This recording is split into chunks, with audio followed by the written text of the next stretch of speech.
तो जय हिंद मेरे प्यारे बच्चों, क्या हाल चाल।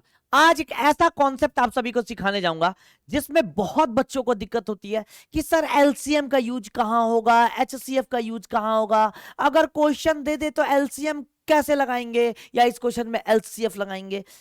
इतना ज्यादा क्वेरी होता है ना बच्चों का, इतना ज्यादा कि बच्चे समझ ही नहीं पाते हैं कि किस स्टेटमेंट में एलसीएम लगाना है, किस स्टेटमेंट में एचसीएफ लगाना है। आज ये पूरा दिक्कत खत्म हो जाएगा, मैं पक्का बता रहा हूं। अगले 10 मिनट में, अगले 10 मिनट में पूरा खल्लास, पूरा खल्लास, ये मेरा वादा रहता है। ये देखो सर, पहली बात आप समझो, क्वेश्चन पढ़ो और क्वेश्चन पढ़ के समझो। सर क्वेश्चन पढ़ो, क्वेश्चन पढ़ो, कॉन्सेप्ट पढ़ो, ये पढ़ के समझो क्या बोलता है। यहां ध्यान से सुनो। सर ये बोल रहा है कि एलसीएम लीस्ट कॉमन मल्टीपल। देखो यहां पे एक चीज मिलेगा, मल्टीपल। क्या मिलेगा सर? मल्टीपल। यही चीज जब मल्टीपल मिलता है ना, मल्टीपल, तो एक काम हमारा आसान कर देता है कि सर मल्टीपल मतलब क्या होता है, मल्टीपल का यूज क्या है। यहां देखो ध्यान से, मल्टीपल मतलब होता है जैसे कोई संख्या है 12, तो 12 का मल्टीपल क्या होगा सर? 12 का अगला जो 12 को 12 से कटे, तो 12 का मल्टीपल 24 होगा, 12 का 36 होगा, 12 का 48 होगा, 12 का 60 होगा, 12 छके 72 होगा, 12 सत्ते 84 होगा। इसका मतलब मल्टीपल को देखते ही मेरे दिमाग में लॉजिक आया कि 12 से कटने वाला संख्या, दी गई संख्या से कटने वाला, दी गई संख्या से कटने वाला, दी गई संख्या से कटने वाला, मतलब इस संख्या से कटने वाला। और हमेशा देखो, जब 12 का मल्टीपल कहे ना, तो सर इस संख्या से ये बड़ा आया, बड़ा आया, बड़ा आया, बड़ा आया, बड़ा आया, बड़ा आया। इसका मतलब एक हिंट हमें मिल गया, एक हिंट हमें मिल गया कि सर एलसीएम में जो आंसर आता है ना, एलसीएम में जो आंसर आता है, जो आंसर आता है ना, आंसर वो क्या होता है? गिवन नंबर से, गिवन नंबर से, गिवन नंबर से, गिवन नंबर से बड़ा आता है। क्या आता है सर? बड़ा आता है। गिवन नंबर से क्या आता है सर? बड़ा आता है। ये एक बहुत बड़ा हिंट है, ये एक बहुत बड़ा हिंट है मेरे प्यारे बच्चों, कि जो आता है ना वो संख्या, बताओ वो क्या आता है सर? गिवन नंबर से बड़ा आता है। क्या आता है सर? बड़ा आता है। क्या समझ में आ गया? जी सर। आओ अब सवाल के ऊपर चलते हैं और सवाल को पढ़ते हैं। ध्यान से सुनो सर। उदाहरण एक, एक उदाहरण एक, क्या कि बसों वाला मिलना, मिलना। यहाँ पे देखो एक कोर वर्ड मिल रहा है सर, मिलना। कोर वर्ड क्या मिल रहा है सर? मिलना। कोर वर्ड क्या मिल रहा है? मिलना। चलो यहाँ पे मीटिंग लिख देता हूँ, कोर वर्ड मिलना। एक हिंट ये मिल जाएगा सर, मिलना। क्या मिल जाएगा? मिलना। मतलब मीटिंग, मतलब मीटिंग। ये हो जाएगा जब भी, तो वहां पे क्वेश्चन में जब भी मिलना वाला जैसा शब्द जिक्र करे ना, तो वहां पे एलसीएम लगाएंगे। क्या लगाएंगे? एलसीएम। अब देखो सर, एलसीएम का उपयोग यह ज्ञात करने के लिए होता है कि कोई कार्य या घटना कब दोबारा एक साथ होगी। क्या होगी? एक साथ। एक कोर वर्ड और मिल गया सर, एक साथ। मिलना का मतलब ही दूसरा मतलब होता है सर एक साथ, एक साथ, एक साथ, एक साथ। या एक शब्द मिलेगा रिपीटेशन। क्या मिलेगा? रिपीटेशन। क्या मिलेगा? रिपीटेशन। बताओ हाँ या ना सर? इस तरह के जब भी शब्द मिले ना, ओएन, रिपीटेशन, तो एक साथ, ये रिपीटेशन, तो यहां पे हम लगाएंगे एलसीएम। क्या लगाएंगे सर? एलसीएम। इतना चीज हिंट देता है सवाल, इतना चीज हिंट देता है सवाल, और आपको एलसीएम लगाना होता है। अब आओ क्वेश्चन पे पढ़ते हैं। अब क्वेश्चन क्या कह रहा है मेरा प्यारा बच्चा? ध्यान से सुनो सर, क्वेश्चन क्या कह रहा है, ध्यान से सुनो। क्या रहा है कि मान लीजिए बस ए हर 12 मिनट में और बस बी हर 18 मिनट में एक स्टॉप पे चलती है। एक स्टॉप है ये, स्टॉप, और एक स्टॉप से ये बस चलना स्टार्ट करती है, ये बस चलना स्टार्ट करती है, करती है जी सर। दोनों बस फिर से एक साथ कब मिलेंगी? वाह जी वाह। ये दोनों बस एक जगह फिर जाके ये स्टॉप से कब मिलेंगी? दूसरे स्टॉप पे, ऐसे करके ये बात कर रही है ये ना। ना ना सुनो, जब एक साथ का बात करें ना सर, एक साथ, यहाँ पे कोड वर्ड देखो सर, एक साथ, कोड वर्ड देखो सर, एक साथ। अंग्रेजी में देखोगे तो टुगेदर, अंग्रेजी में शब्द देखोगे तो एक साथ का क्या मिल जाएगा सर? टुगेदर। क्या मिल जाएगा सर? टुगेदर। तो यहाँ पे क्या लगाएंगे सर? एलसीएम। क्या लगाएंगे सर? एलसीएम। बताओ है ना? तो हम एलसीएम ले लेंगे सर 12 का और 18 का। 12 और 18 का एलसीएम कितना आ गया? 36। देखो ये जो गिवन संख्या है वो इससे भी कट रहा है, 18 से भी कट रहा है, और 12 से भी कट रहा है। ये गिवन संख्या 18 से भी कट रहा है, 12 से भी कट रहा है, और ये गिवन संख्या है जो इससे भी बड़ा आया, इससे भी बड़ा है। देखो गिवन नंबर से बड़ा आता है, एलसीएम गिवन नंबर से बड़ा आता है। गिवन नंबर कितना था? 12, और उससे ये एलसीएम क्या आया सर? बड़ा आया। क्या आया सर? बड़ा आया। आया कि नहीं आया? बताओ है ना? आया कि नहीं आया? जी सर। अब पकड़ में आ गया सर, आ गया पकड़ में सर। ये देखो सर, उदाहरण दो, सर उदाहरण दो। बल्ब का एक साथ जलना, देखो कोर वर्ड मिला एक साथ, कोर वर्ड क्या मिला एक साथ, कोर वर्ड क्या मिला एक साथ, कोर वर्ड क्या मिल रहा है सर एक साथ, बताओ हाँ या ना जी सर।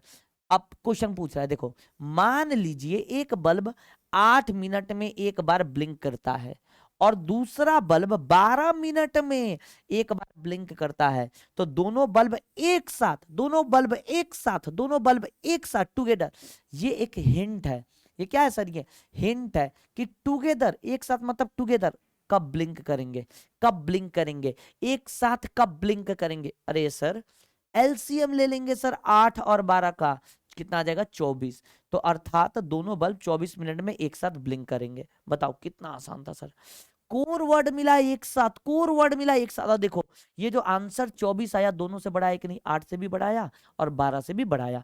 ये संख्या वैसा आया जो 8 से भी कटेगा और 12 से भी कटेगा, 24 वो संख्या आया जो दी गई संख्या से कटेगा, दी गई संख्या से कटेगा। सेट है जी सर। तीसरा एग्जाम्पल मैं यहां पे आपको दिखाता हूं, ध्यान से सुन लो, ध्यान से सर, ध्यान से सुन लो।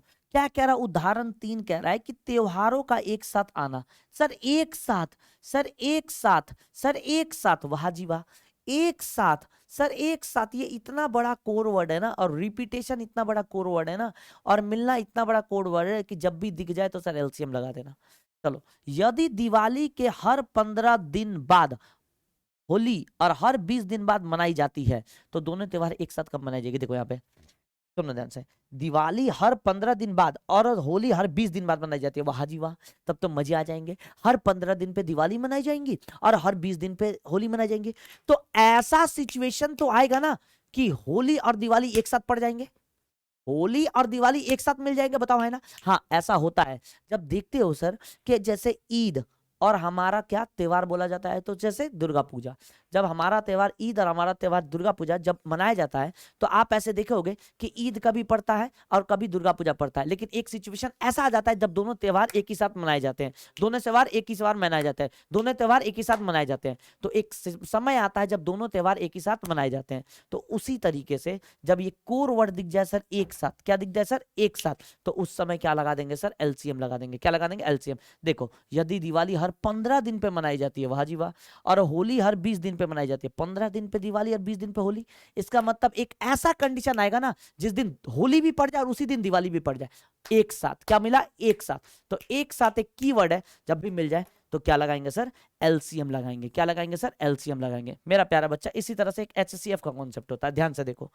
अब इसको भी 5 मिनट में निपटा देते हैं। देखो क्या कि sir HCF highest common factor, क्या मिला, कोर वर्ड, कोर वर्ड क्या मिला, की टर्म क्या मिला, फैक्टर, की टर्म क्या मिला, फैक्टर। अब ध्यान से सुनो, फैक्टर का मतलब क्या होता है, फैक्टर का हिंदी में बोलते हैं सर गुणनखंड। क्या बोलते हैं सर, फैक्टर, गुणनखंड। जैसे मैं अगर बोल दूं सर कोई 12 एक संख्या है, ये चलेगा नहीं, चमका नहीं, इस पे चमका नहीं, ये देखो जैसे मैं बोलूंगा सर ये बताओ सर 12 एक कोई संख्या है, क्या है सर 12 एक संख्या, 12 एक संख्या जो किससे किससे कटता है सर, 1 से भी कटता है, 2 से भी कटता है सर, 3 से भी कटता है, 4 से भी कटता है, 6 से भी कटता है और 12 से भी कटता है। तो 12 वो संख्या है जो किससे किससे कटता है सर, वो किससे किससे कटता है, ये 6 संख्या जो हमें प्राप्त हुई ना, ये इससे कटता है। तो ये सारे संख्या ना फैक्टर हो जाएंगे। क्या हो जाएंगे सर, फैक्टर हो जाएंगे। ये क्या हो जाएंगे, फैक्टर। किसके factor, factor of 12, factor of 12। इसका मतलब आप देख सकते हो सर कि जब यहाँ पे कोई आंसर मिलता है ना, ये 12 का जब कोई आंसर मिलता है तो इससे छोटा मिलता है। क्या होता है, छोटा मिलता है। तो एक कोर वर्ड हिंट मिला हमें। क्या सर, एक नोट करके आप लिखोगे सर क्या, कि सर यहाँ पे जो हमें आंसर प्राप्त होता है ना, आंसर वो दी गई संख्या से छोटा प्राप्त होता है, दी गई संख्या से छोटा प्राप्त होता है, दी गई संख्या से छोटा प्राप्त होता है। तो यहाँ पे जो आंसर प्राप्त होगा, ऐसे लिखना, आंसर प्राप्त होगा, आंसर प्राप्त होगा दी गई संख्या से छोटा, दी गई संख्या से छोटा, दी गई संख्या से छोटा, दी गई संख्या से छोटा, दी गई संख्या से छोटा, दी गई संख्या से छोटा, दी गई संख्या से छोटा, बस संख्या से छोटा। अब ध्यान से देखो, यहां पे देखिए ध्यान से सर, यहां पे देखो ध्यान से, क्या कि सर HCF का उपयोग बराबर बराबर बांटना, बराबर बराबर बांटना, बराबर बराबर बांटना या समूह बनाने के लिए होता है। वाह जी वाह, कोर वर्ड मिल गया सर, कोर वर्ड की टर्म, बराबर बराबर बंटना, equally distribution, equally distribution, equally distribution मिल गया सर। क्या मिल गया, कोर वर्ड सर, बराबर बराबर। क्या सर, बराबर बराबर। क्या मिला कोर वर्ड सर? बराबर बराबर। क्या मिला सर? बराबर बराबर। सर बराबर बराबर। Equally distribution. क्या मिला sir? Equally. Equally sir distribution. Equally distribution sir. Equally distribution sir. दूसरा कर्व क्या मिला? समूह बनाना। क्या बनाना? समूह बनाना। समूह बनाना मतलब होता है सर ग्रुपिंग बनाना। क्या मिला सर? ग्रुपिंग बनाना। क्या मिला? ग्रुपिंग। ग्रुपिंग मतलब होता है समूह बनाना। क्या बोलना सर ना? समूह बनाना। सर समूह बनाना बताओ हाँ है ना? सर ग्रुपिंग बनाना बताओ हाँ है ना? क्या समझ में आया कि नहीं आया? बताओ हाँ है ना? इक्वली डिस्ट्रीब्यूशन और समूह बनाना समझ में आ गया सर? बताओ हाँ है ना? जी सर। अब देखो यहाँ पे, चलो उदाहरण के तौर पे, मैं एग्जांपल के तौर पे यहाँ पे आपको दिखाता हूं। जैसे देखो सर, उदाहरण एक, सर समान आकार में पैकेट बनाना। अरे समान आकार में पैकेट बनाना मतलब ग्रुपिंग को बराबर करना। समान आकार के पैकेट बनाना मतलब ग्रुपिंग को बराबर करना, यही मतलब है। अब देखो मैं क्वेश्चन को पढ़ता हूं और ध्यान से समझो। कह रहा है मान लीजिए कि आपके पास 24 चॉकलेट और 36 टॉफी है। देख लो 24 चॉकलेट और 36 टॉफी है। 24 चॉकलेट और 36 टॉफी है। आप इनको बनाना, आपको इनको बिना कुछ बचे समान आकार में, देखो समान आकार में अधिकतम पैकेट में बांटना चाहते हैं। बांटना क्या है? बांटना। मिला? बांटना कीवर्ड मिला। तो कितने पैकेट बनेंगे? अच्छा बताओ, हमारे पास कुछ टॉफीज है। हमारे पास कुछ टॉफीज है। जब हम इस टॉफीज का कुछ पैकेट बनाएंगे तो वो टॉफीज इससे ज्यादा होंगे कि इससे कम होंगे? पहले बताओ। हमारे पास कुछ टॉफीज है, ठीक है। जब हम इसका पैकेट बनाएंगे तो इससे टॉफी ज्यादा होंगे कि कम होंगे? लॉजिक सोचो, लॉजिक सर। उससे कम होंगे। मतलब दी गई संख्या से आंसर जो आएगा वो कम आएगा कि नहीं आएगा? दी गई संख्या से आंसर जो आएगा वो कम आएगा कि नहीं आएगा? दी गई संख्या से आंसर जो आएगा वो कम आएगा कि नहीं आएगा? आएगा। और यही तो मैंने यहां बात किया था, आंसर जो प्राप्त होगा दी गई संख्या से छोटा। क्या होगा? छोटा होगा। ये दी गई संख्या ज्यादा थी, उससे आंसर छोटा होगा। अब देख लो सर, हमारे पास 24 चॉकलेट थी और 36 टॉफियां थी।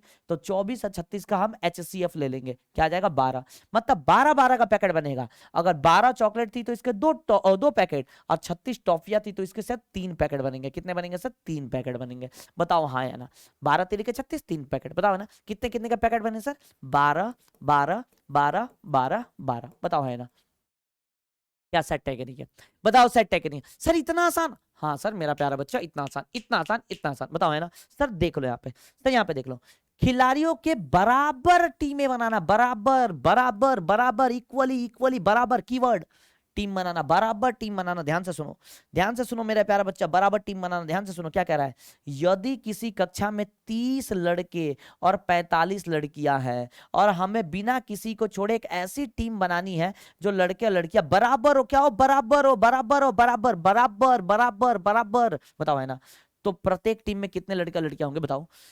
30 लड़के हैं और 45 लड़कियां हैं। 30 लड़के और 45 लड़कियां का हमें एक टीम बनाना है, और ऐसा टीम बनाना है जिसमें जितने लड़के हो ग्रुपिंग हो, लड़के भी उतने ही हो ग्रुपिंग में और लड़के भी। दोनों का सिर्फ ले लो ना, दोनों का मौसा ले लो सर। 30 और 45 15, मतलब 15-15 के ग्रुप बटेंगे। जब 15-15 के ग्रुप बटेंगे तो सर 30 लड़के टोटल है, तो कितने ग्रुप बनेंगे सर? 2 ग्रुप। 15 के एक ग्रुप, 15 का एक ग्रुप, तो 30 लड़के हो जाएंगे 2 ग्रुप। लड़कियां अगर 45 है तो कितने ग्रुप बनेंगे सर? 3 ग्रुप बनेंगे। बताओ दी गई संख्या से आंसर छोटी आई कि नहीं आई? सर दी गई संख्या से, ये दी गई संख्या थी, इससे आंसर छोटी आई कि नहीं आई? आंसर इससे छोटी आई। तो क्या लगाएंगे? HCF। क्या लगाएंगे? HCF। क्या लगाएंगे? HCF। ग्रुपिंग बांटना, बराबर बनाना, ये सब में HCF लगाया जाता है। अब ध्यान से सुनो सर, सर ध्यान से सुनो, ध्यान से सुनो सर। क्या सर? उदाहरण 3 के तहत सर टाइल्स लगाना। टाइल्स जब लगाओगे तो एक बड़े चीज में लगाओगे, बड़े चीज में लगाओगे, छोटे छोटे टाइल्स लगाओगे, छोटे। जैसे देखो, देखो मैं बता रहा हूं सर, यदि एक कमरे की लंबाई 28 फीट है, चलो ठीक है, और चौड़ाई 42 फीट है, 44-42 फीट है, तो हमें बिना काटे सबसे बड़ा सामान टाइल्स लगानी है, तो टाइल्स का अधिकतम साइड कितना होगा? अब बताओ। यहां देखो सर, हम क्या करेंगे सर, इस दोनों संख्या का HCF ले लेंगे। 28 और 42 का HCF। देखो हमको बिना काटे बिना छाटे हमको बड़ा से बड़ा टाइल्स लगाना है। बड़ा से बड़ा टाइल्स, देखो HCF का मतलब ही होता है हाईएस्ट कॉमन फैक्टर। बड़ा से बड़ा, बड़ा से बड़ा टाइल्स, यहाँ पे एक वर्ड मिलता है, तो हाईएस्ट कॉमन फैक्टर। समझ में आया? तो हमको बड़ा से बड़ा टाइल्स लगाना है जो इसको भी काट दे और इसको भी काट दे, मतलब 28 फीट वाले को भी बढ़िया से नापे और इसके चौड़ाई को भी बढ़िया से नापे, तब उस कंडीशन में क्या लगाएंगे सर, HCF। क्या लगाएंगे, HCF। बताओ है ना, समझ में आ गया। तो सर यहाँ पे देखो सर, इसकी लंबाई 28 फीट है, चौड़ाई यह फीट है, चौड़ाई ये है, बताओ है ना। सर जब लंबाई चौड़ाई निकालेंगे तो ये देखो, एक टाइल्स का ये लंबाई आ गया, एक टाइल्स का ये आ गया, एक टाइल्स का ये टुकड़ा आ गया, मतलब जो भी आएगा इस लंबाई और चौड़ाई से ये छोटा आएगा, लंबाई और चौड़ाई से क्या आएगा सर, ये छोटा आएगा। देखो छोटा आएगा, 14 फीट के होंगे, कितने फीट के होंगे, 14 फीट के होंगे। आई होप आप सभी को ये समझ में आ गया होगा। अगर बढ़िया लगा तो कमेंट में जरूर बताइएगा, और बताइएगा कि नेक्स्ट आपको किस टॉपिक आपको हार्ड लगती है, या कौन सी टॉपिक जो आपको समझ में नहीं आती है, वो टॉपिक पे आप बोल देना, मैं वीडियोस बना के आपको दे दूंगा, पर्टिकुलरली एक एक टॉपिक पे आपको वीडियोस बना के दे दूंगा, और आपको कोई भी टेंशन नहीं होगा। तब तक के लिए मिलता है नेक्स्ट वीडियो में। जय हिंद, जय भारत, जय मां सरस्वती।